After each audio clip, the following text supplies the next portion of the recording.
नमस्कार। राजनीति विज्ञान के विद्यार्थियों, YouTube चैनल के माध्यम से ऑनलाइन कक्षाओं का ये राजनीति विज्ञान विभाग बरेली कॉलेज बरेली का एक प्रयास है। इस प्रयास के माध्यम से हम प्रयास कर रहे हैं कि हमारे जो विद्यार्थी अभी इस वैश्विक महामारी के कारण हमसे प्रत्यक्ष रूप से बातचीत नहीं कर पा रहे हैं, उनको विषय से जुड़ी हुई आधारभूत जानकारियाँ इस YouTube चैनल के माध्यम से हम लोग उपलब्ध कराएं। विभाग की विभागाध्यक्ष डॉक्टर मनदीप कौर, डॉक्टर नीलम गुप्ता, डॉक्टर सुषमा और मैं डॉक्टर वंदना शर्मा, हम सबका ये प्रयास है कि इस वैश्विक महामारी के काल में भी हमारे विद्यार्थी राजनीति शास्त्र विषय से अपने को जोड़े रख सकें और कहीं भी उनकी पढ़ाई या उनकी जो परफॉर्मेंस है वो विपरीत रूप से प्रभावित ना हो। इसी क्रम में आज मैं कोशिश करूंगी कि राजनीति विज्ञान विषय से जुड़ी हुई बहुत छोटी छोटी आधारभूत बातें इस वीडियो के माध्यम से आपके साथ साझा कर सकें। स्टूडेंट्स, जब हम राजनीति या राजनीति शास्त्र की बात करते हैं तो जो पहला प्रश्न हमारे मस्तिष्क में आता है वो यही आता है कि क्या नामकरण उचित है। हम राजनीति कहें या राजनीति शास्त्र।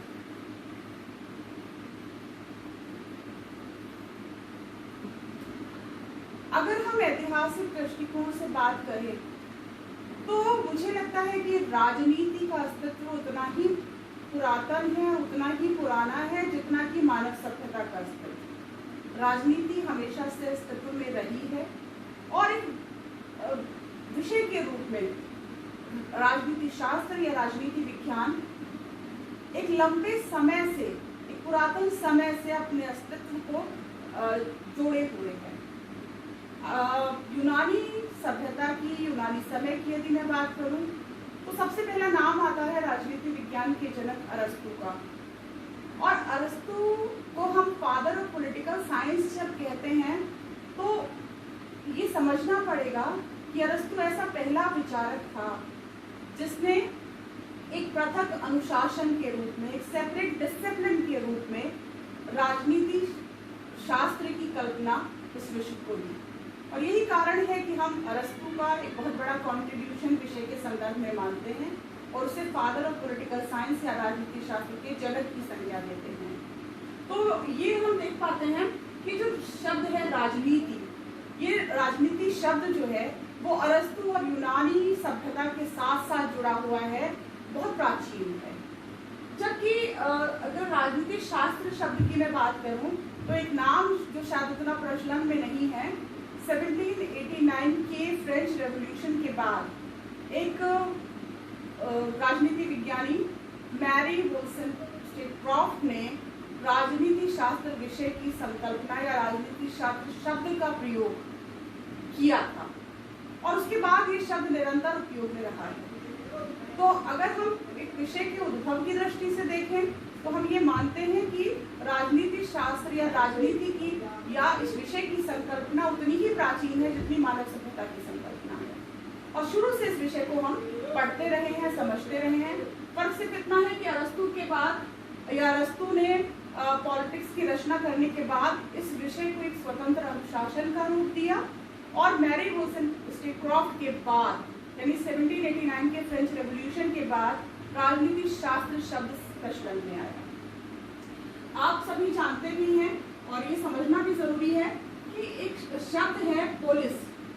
दरअसल यूनानी भाषा में पोलिस शब्द का प्रयोग किया जाता था सिटी स्टेट के लिए, नगर राज्य, यानी जो सिटी थी, जो नगर था वही राज्य था। वो अपने आप में सेल्फ सफिशिएंट यूनिट थी और ये जो नगर राज्य की संकल्पना थी यूनानी भाषा में, इसके लिए जो शब्द प्रयोग किया जाता था उस शब्द का नाम था पोलिस। पोलिस यानी कि नगर राज्य। और अगर यहाँ से हम अर्थ की दृष्टि से देखें तो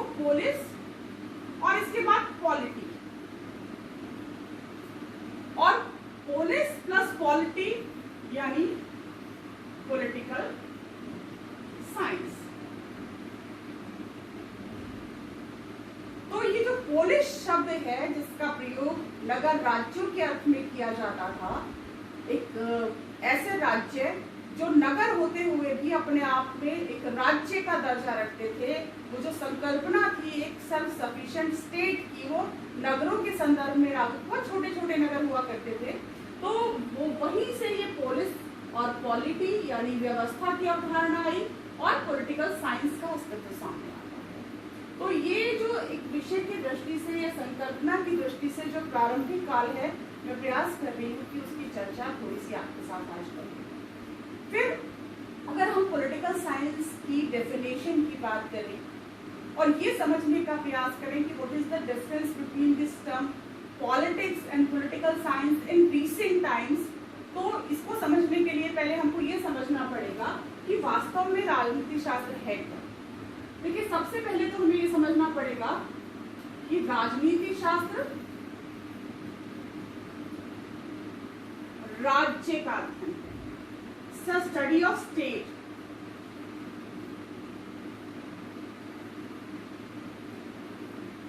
राजनीति शास्त्र राज्य का अध्ययन है, यानी कि पोलिस, पॉलिटी और पॉलिटिकल साइंस। जब हम नगर राज्य का अध्ययन करते थे तो राजनीति शास्त्र का अध्ययन करते थे। नगर राज्य में व्यवस्था अलग नहीं होती थी, नगर राज्य में व्यवस्था और नागरिक के बीच में दूरी नहीं थी, तो वहां व्यवस्था और राजनीति अभिन्न रूप से क्योंकि एक दूसरे से जुड़ी हुई थी, तो जो प्राचीन अवधारणा है, जो पुरातन अवधारणा है, उसमें ये माना गया कि राजनीति शास्त्र राज्य का। इसके बाद हम आगे बढ़ते हैं और देखते हैं कि एक जब राज्य सामने आया तो राज्य के साथ सामने आई व्यवस्था, शासन व्यवस्था। तब ये कहा गया कि राजनीति शास्त्र राज्य एवं शासन का अध्ययन है।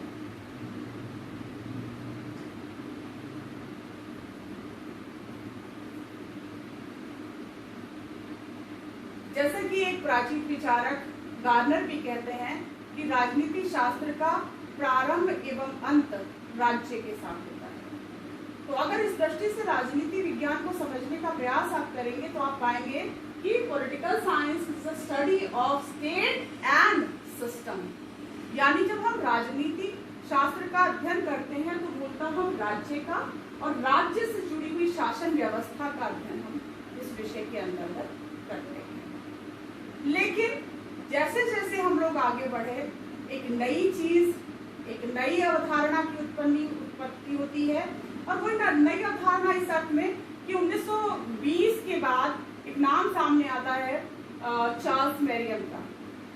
चार्ल्स मैरियम जब सिस्टमैटिक पॉलिटिक्स की बात करते हैं तो चार्ल्स मैरियम ये कहते हैं कि राजनीति शास्त्र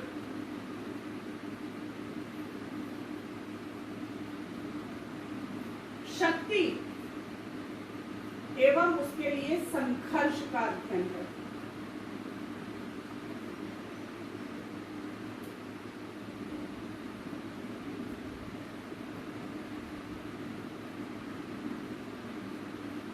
शक्ति और शक्ति के लिए संघर्ष।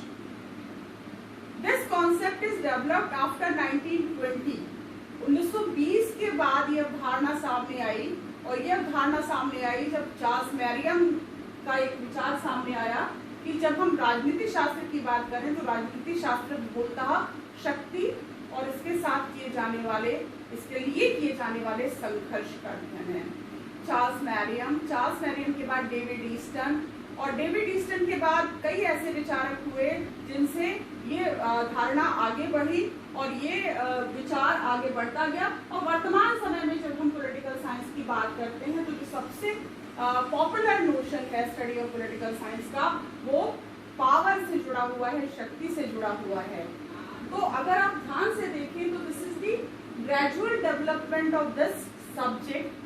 और ये प्रश्न भी सामान्यतः पूछा जाता है कि जब हम पॉलिटिक्स की वर्तमान समय में बात कर रहे हैं और पॉलिटिकल साइंस की वर्तमान समय में बात कर रहे हैं तो दोनों के बीच में कैसे अंतर किया जाए। तो जब हम अंतर की बात करें तो ये ध्यान रखें कि politics is the process while political science is the study and systematic study of that process. तो जहाँ एक और पॉलिटिक्स को एक प्रक्रिया के रूप में आप परिभाषित कर सकते हैं, वहीं राजनीति विज्ञान को या पॉलिटिकल साइंस को उस प्रक्रिया के व्यवस्थित अध्ययन के रूप में आप परिभाषित कर सकते हैं। और जैसे मैंने आपको बताया कि अरस्तु से लेकर चार्ल्स मैरियम, डेविड ईस्टर और उसके बाद एक अनवरत यात्रा इस विषय में तय की गई है, जिसको समझने के बाद भी आप सिद्धांत की दृष्टि से राजनीति शास्त्र विषय को आगे समझ सकते हैं, पढ़ सकते हैं। तो हम लोग का ये प्रयास रहेगा कि इस YouTube चैनल के माध्यम से हम छोटे छोटे वीडियोस आपको प्रस्तुत करें और आप इस विषय से जुड़ी हुई छोटी छोटी बारीकियों को इस चैनल से जुड़कर समझ पाएं, देख पाएं, और अगर आपके कोई भी प्रश्न है तो वो भी आमंत्रित रहेंगे इसी चैनल के माध्यम से। आप सभी का आभार इस चैनल से।